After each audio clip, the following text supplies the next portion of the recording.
Hola, les damos la bienvenida a Aprenda en Casa 2, un espacio en el que vamos a poder estudiar y divertirnos desde nuestros hogares. Hoy nos acompaña el profesor Francisco Olivares y vamos a tener el gusto de estar con ustedes en esta clase de geografía de quinto grado.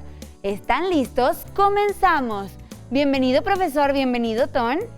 Gracias. Hola, profesor. Hola, Ton. Ale, muy bienvenida. Y estudiantes en casa, igualmente. Espero que hoy aprendamos mucho. Así va a ser, profesor. Pero antes de iniciar con esta clase, vámonos corriendo con Ajo listo para que nos enseñe cómo lavarnos las manos correctamente. ¡Hola! ¡Qué bueno verlas y verlos por aquí! Ya saben que continuamos con las medidas para no contagiarnos. Estar en casa es una de ellas, pero además también es un muy buen momento para estar cerca de la familia y comer saludablemente. Así que no se olviden de lavarse las manos. Yo me lavo las manitas para no echarle la culpa a nadie.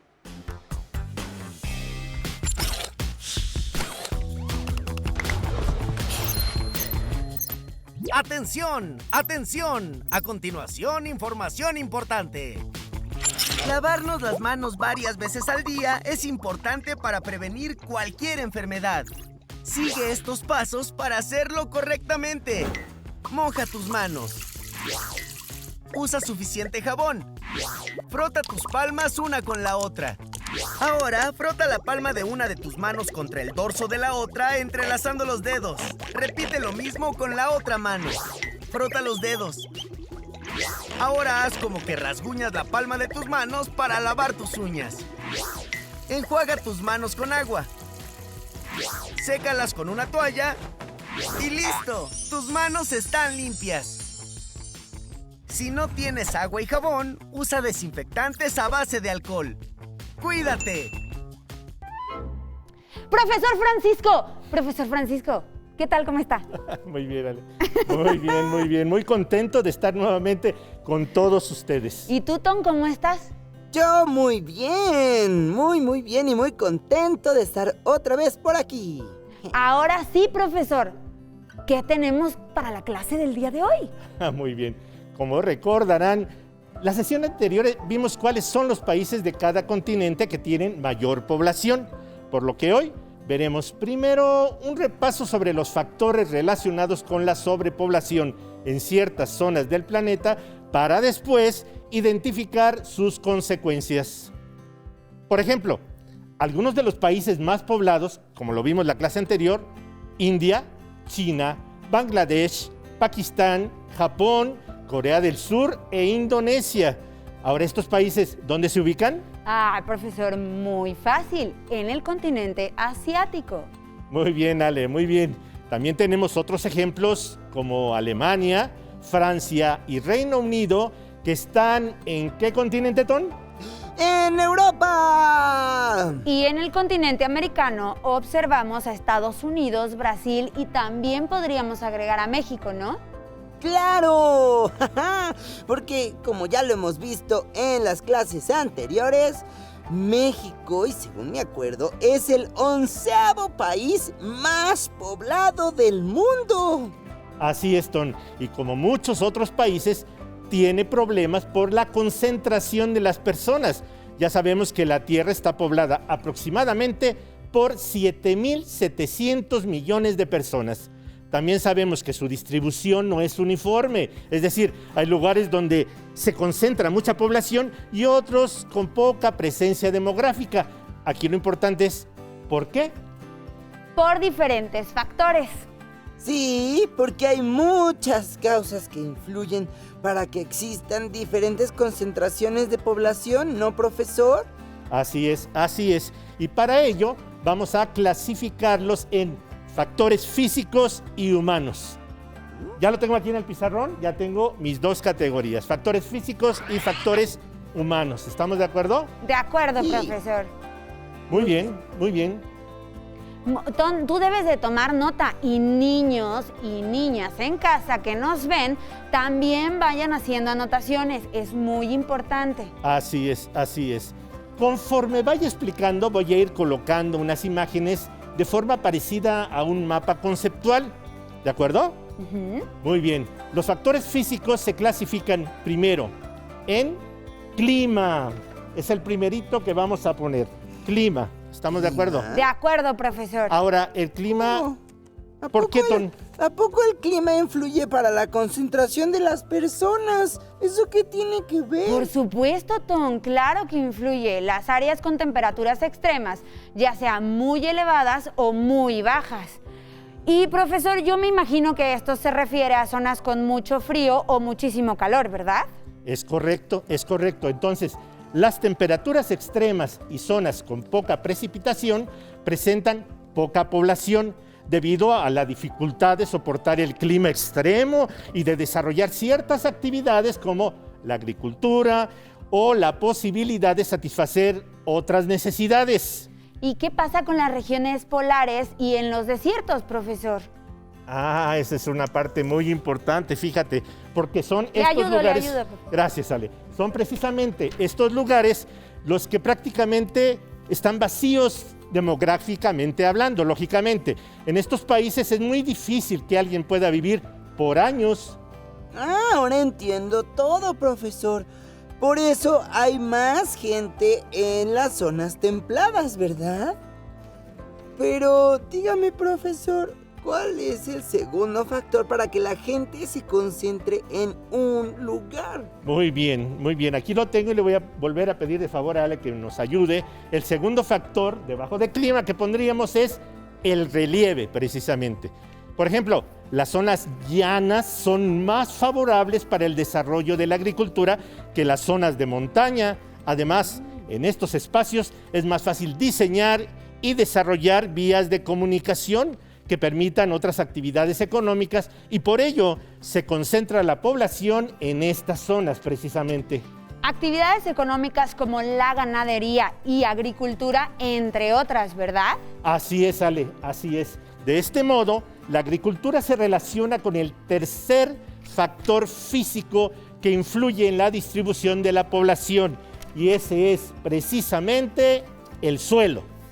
El suelo, profesor. Así es, las zonas fértiles son las que históricamente, y recuérdenlo por favor, estudiantes en casa, han concentrado el mayor número de población.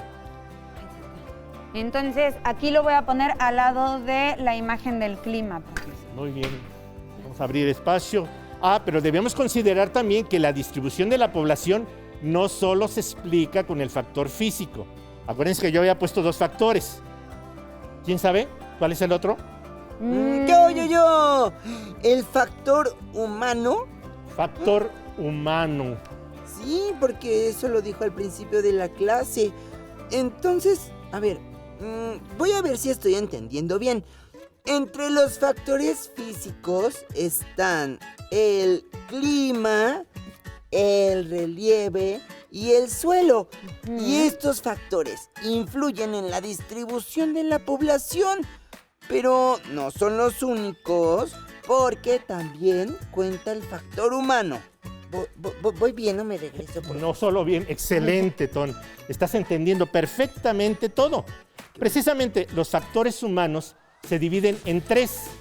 Son los históricos, los políticos y los económicos. Vamos a ir armando nuestro cuadro y ustedes, estudiantes en casa, váyanos ayudando también.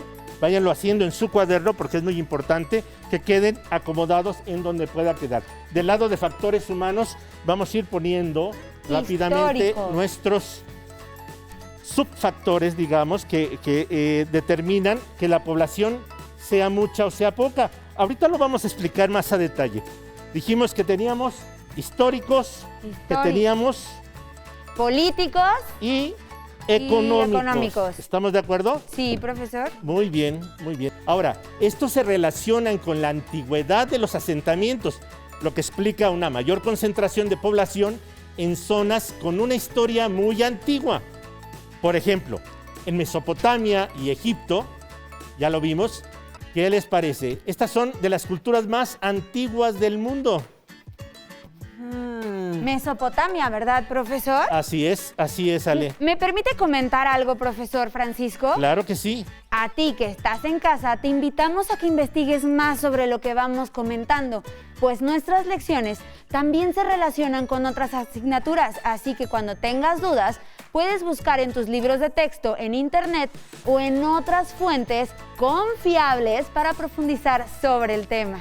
Muy bien, Ale, muy buen comentario. Vamos a continuar con los factores, ahora los políticos. Como las guerras y los conflictos que alteran la historia de ciudades e incluso de países enteros, puesto que estos conflictos modifican la concentración de población. Asimismo, la migración y también altera la distribución de personas de un determinado lugar, pues las familias abandonan un territorio debido a los conflictos que existen y lógicamente buscan una mejor calidad de vida en otro país. ¡Wow! Pues sí son muchos aspectos los que influyen en la distribución de la población, maestro. Y todavía nos falta el factor económico. Correcto. Este factor influye considerablemente en la concentración poblacional de un lugar, pues la gente busca un mejor nivel de vida. Entonces, así como existe migración por cuestiones políticas, también existe la migración por motivos económicos, ¿cierto, profesor? Eso es correcto, Ale. En la búsqueda por un mejor nivel de vida, la gente migra a países industrializados o a ciudades con más actividades de servicios. En muchas ocasiones, estas ciudades que enfrentan la migración desmedida se encuentran desbordadas, teniendo un crecimiento desordenado. Por eso es importante que los gobiernos planifiquen considerando este fenómeno migratorio. Claro, porque la migración desarrolla una importante riqueza cultural, pero es importante planear este crecimiento a fin de evitar problemáticas. Así es. Problemas como... Voy a necesitar su ayuda, fíjense bien, ¿eh? Mencionen un tipo de problemática que crean que se genera como consecuencia de la concentración de la población. Estudiantes en casa, por favor, ¿qué causa la concentración de la población? ¿Qué tipo de problemática? Ton, Ale. Ay, maestro, a mí se me ocurre que genera problemas de salud, de salubridad y alteraciones también al medio ambiente. De acuerdo, Ton, de acuerdo. ¿Qué más? Inseguridad y problemas de convivencia también. Exacto. Hablando desde el aspecto social. Sí, y si se fijan, son problemas que vivimos día con día. Las personas que vivimos en ciudades como Guadalajara, Monterrey, Toluca y lógicamente la Ciudad de México, Tijuana o Pachuca, entre otras ciudades del país que cada vez crecen más, tenemos este tipo de problemas. Fíjense qué haremos. En un segundo les mostraré algunas imágenes que reflejan parte de los problemas producidos por la alta concentración de personas. Y ustedes también me van a decir a qué rubro de los que acabamos de mencionar pertenecen. Pueden ser factores físicos, factores humanos. En los físicos recuerden que tenemos el clima, el suelo y el relieve.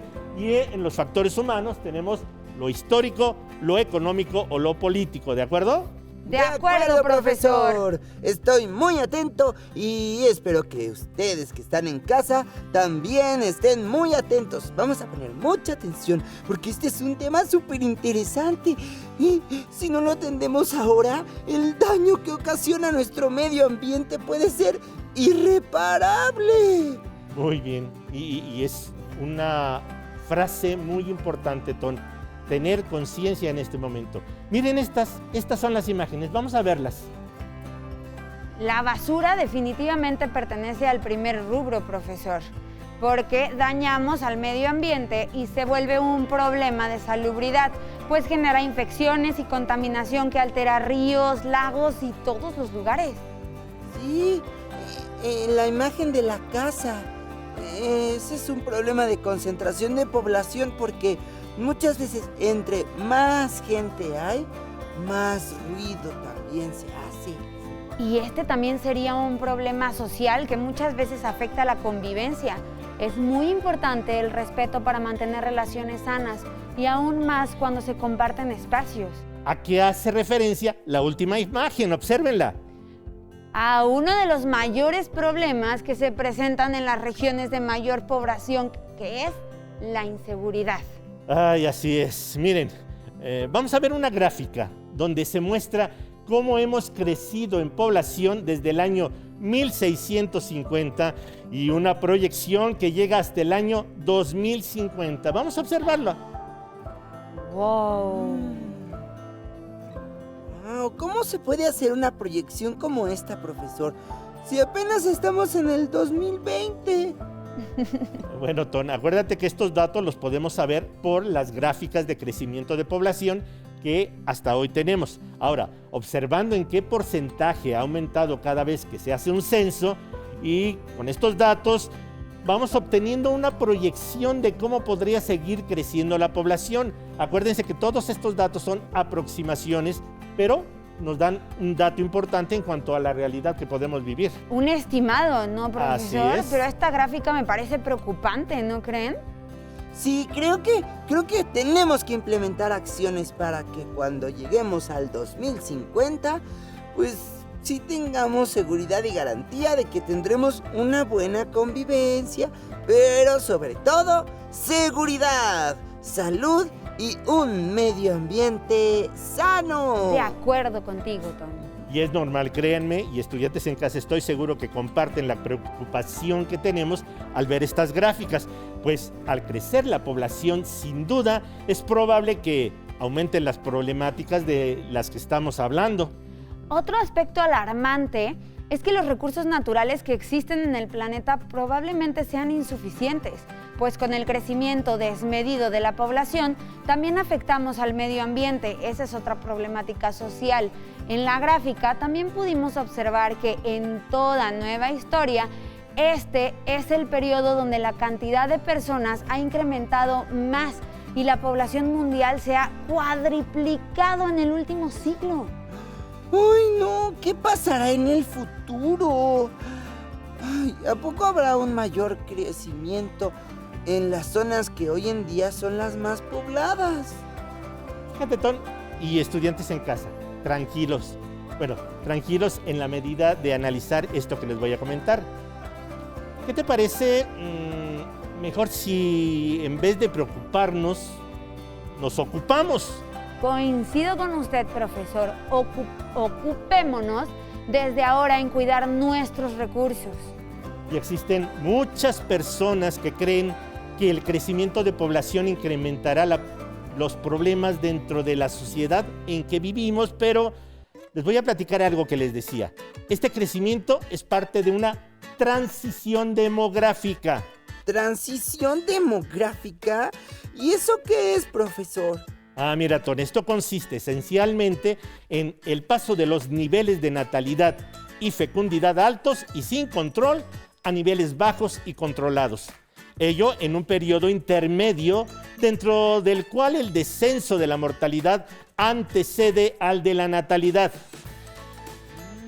¿Recuerdan la gráfica que vimos en la lección pasada donde observamos la cantidad de hombres al nacer y vimos que era mayor al de las mujeres al principio de la vida y que a lo largo, conforme iba transcurriendo el tiempo, la cantidad de hombres iba disminuyendo con relación al de las mujeres? Sí, claro, profesor, claro que lo recuerdo. Pues resulta que al pasar los años existen estudios que demuestran que habrá más adultos mayores que niños o jóvenes. Esto quiere decir que tal vez para el 2050 la mayor parte de gente que exista sobre el planeta serán personas mayores de 60 años. ¡Wow! ¡Qué interesante información, profesor! Bien, bien, bien. Pues estamos concluyendo la lección, pero antes de irnos, les mostraré otra gráfica que nos indica esto de la transición demográfica que estamos comentando. ¿Qué te parece, Ton? Ay, yo veo que en la gráfica hay 4 líneas. La roja es la de mortalidad, la verde es de natalidad, la amarilla es la del crecimiento natural y la azul de la población total. Así es, Ton. Y ustedes, estudiantes en casa, observen la detalle. Y estoy seguro que se estarán preguntando, ¿cómo influye esta transición demográfica en los problemas de la población? Bueno, Pues existen 4 etapas por las que atraviesa toda transición demográfica. Los países desarrollados ya la han pasado y otros están viviéndola. La transición demográfica permite que las poblaciones entren en equilibrio, pasando de un escenario con tasas de natalidad y mortalidad altas a otras donde ambas son menores. Vamos a poner como ejemplo pues a México. ¿Les parece si vemos un video para conocer estas 4 etapas? Sí, video, me gustan mucho los videos. La explosión demográfica y el crecimiento urbano en México en el siglo XX.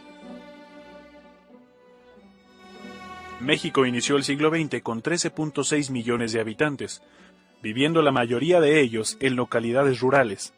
Terminó el siglo con 97.7 millones de habitantes, viviendo la mayoría de ellos en localidades urbanas, un contraste muy notable de la sociedad.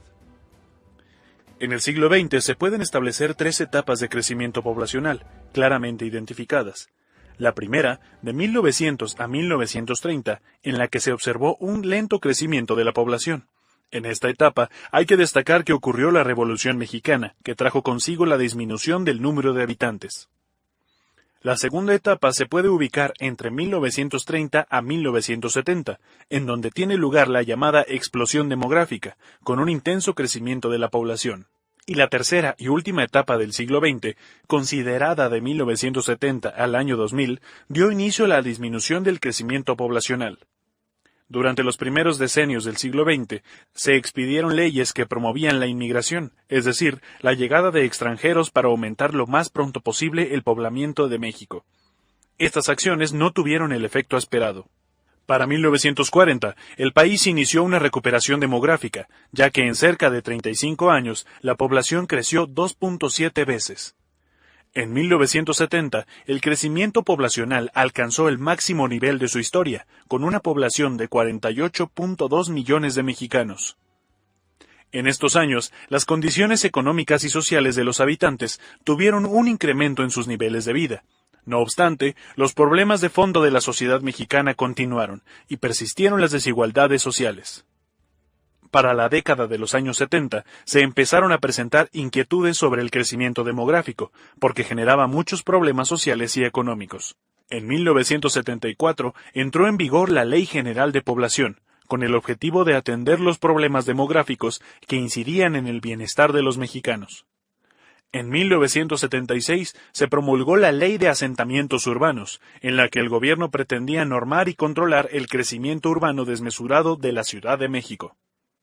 Gran parte de los problemas que se generaron en el México contemporáneo fueron el resultado de ese acelerado crecimiento de la población, pues fue insuficiente dotar de servicios básicos a todos los habitantes del país. Las ciudades concentraron este crecimiento poblacional porque en ellas se ofrecían mejores salarios y servicios públicos. La población urbana, es decir, la que habita en localidades mayores a 2.500 habitantes, comenzó a crecer más que las poblaciones rurales, que son las comunidades con menos de 2.500 habitantes. Actualmente en México ya somos 121.783.280 mexicanos. Más de la tercera parte son adolescentes o jóvenes, es decir, casi 43 millones, lo que equivale a que el 35.4% de los mexicanos tienen entre 10 y 29 años de edad. De esos, la mitad son mujeres, lo que se traduce en 21.5 millones. ¡Guau, profesor! Uy, entonces cuando existe una transición demográfica, sigue habiendo problemas sociales, pero también existen mejoras. Así es correcto lo que estás diciendo. Tal como lo hemos estado viendo en las lecciones pasadas, sabemos que somos muchos y por ello existen problemáticas como la desigualdad social, la mala alimentación, la falta de salud, el deterioro del medio ambiente y otros más. Pero con estos cambios también vienen estrategias de mejora para la sociedad. Así como plantar árboles, los huertos en casa, los jardines en las azoteas, entre otros muchos. ¡Wow! Esas propuestas me gustan mucho, ya que favorecen también un desarrollo distinto y alternativas diferentes para los países que implementan esas acciones. Coincido contigo, a mí también me gustan mucho. Fíjense que los países desarrollados han invertido en servicios médicos y seguridad social, lo que incrementa, lógicamente, la calidad de vida. Esto es lo mejor para que un país crezca. El tiempo se nos está acabando. ¿Habrá alguna actividad hoy, profesor? Siempre hay actividades que nos permiten conocer más y ampliar nuestros conocimientos. En esta ocasión, nuestra actividad sugerida es que investigues con algún familiar en internet, sí, me refiero a ti, estudiante en casa, que veas en internet o en libros información acerca de la sobrepoblación y de la explosión demográfica.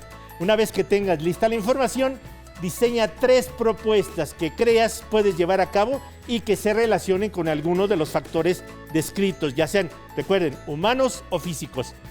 Estos factores, las propuestas que nos hagan, nos van a ayudar a controlar el crecimiento de la población.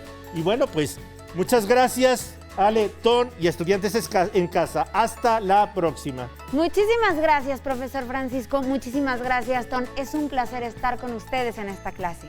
Hemos terminado con problemas de la concentración de la población. Espero que lo hayan disfrutado tanto como nosotros. Hasta la próxima. Pero antes, a movernos un poco.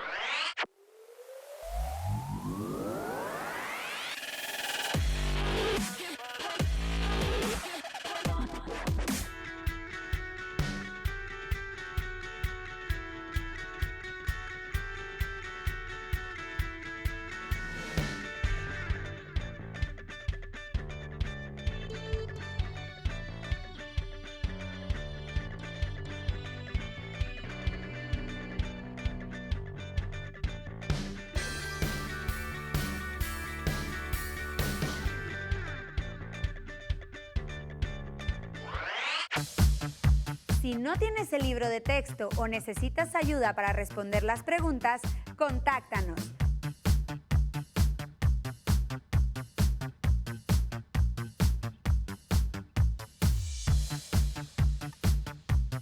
También puedes encontrar los libros de texto en la página conalitec.cep.gov.mx.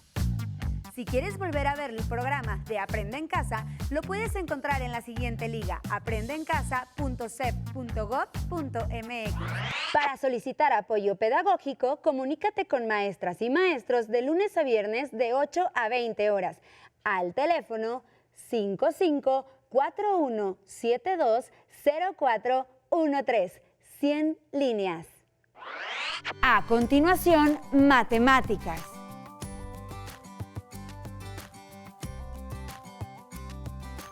No se muevan de su lugar, tenemos algo muy importante para ustedes. Acompáñennos. Te enseñaremos cómo armar un cubrebocas con ayuda de un adulto.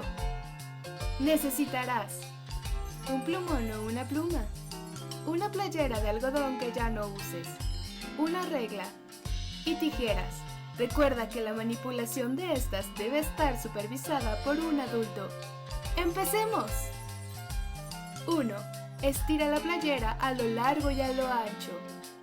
2. Marca con el plumón o la pluma y con ayuda de la regla 10 centímetros de largo, partiendo de abajo hacia arriba. Repite el paso anterior del otro lado de la playera. 3. Traza la línea horizontal entre los 2 puntos. 4. Con ayuda de un adulto, corta sobre la línea horizontal que marcaste. Asegúrate de cortar por fuera de la playera. No introduzcas las tijeras en ella. 5. Ahora tenemos un pequeño pedazo de playera. Estira a lo ancho y con ayuda de la regla, mide y marca con el plumón o la pluma de 15 a 18 centímetros de largo de un lado, dejando un margen de 2 centímetros de alto arriba y abajo. 6. Nuevamente pide ayuda a un adulto para recortar las líneas marcadas. ¡Listo! Ya tienes un cubrebocas con 2 pares de cuerdas. Para colocártelo, deberás amarrar las cuerdas sobre tu cabeza y alrededor de tu cuello.